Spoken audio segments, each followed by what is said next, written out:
Cette semaine, dans l'épisode qu'on va entendre, tu vas avoir accès en fait à une collaboration que j'ai faite pour le COAMF, qui est le comité organisateur qui balise la médiation familiale au Québec.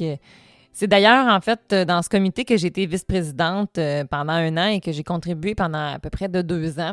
J'ai maintenant décidé de quitter ces fonctions pour pouvoir être dans d'autres projets. Mais la médiation et l'évolution de cette pratique demeure vraiment importante pour moi.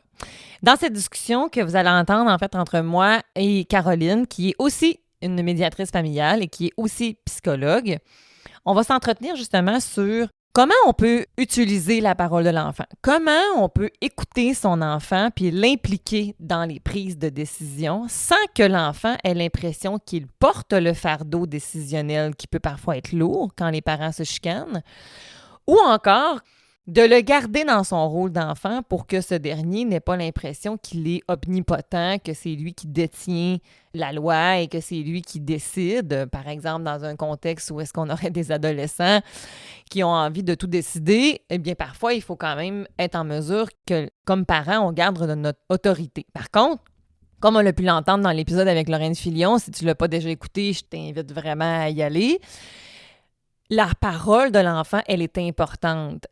La considération, son opinion, sa vision, sa perception, elle est primordiale. C'est sa vie dont il est question en grande partie. Donc, son input est tout à fait noble.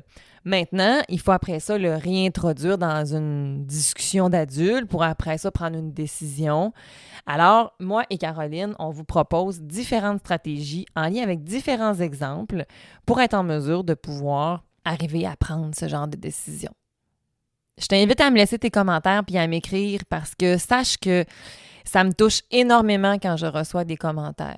Et tu sais aussi, si c'est possible, de pouvoir partager, mettre des étoiles, laisser une note sur ta plateforme préférée. Ça aide vraiment à faire connaître le podcast et faire en sorte qu'il puisse peut-être aider d'autres familles.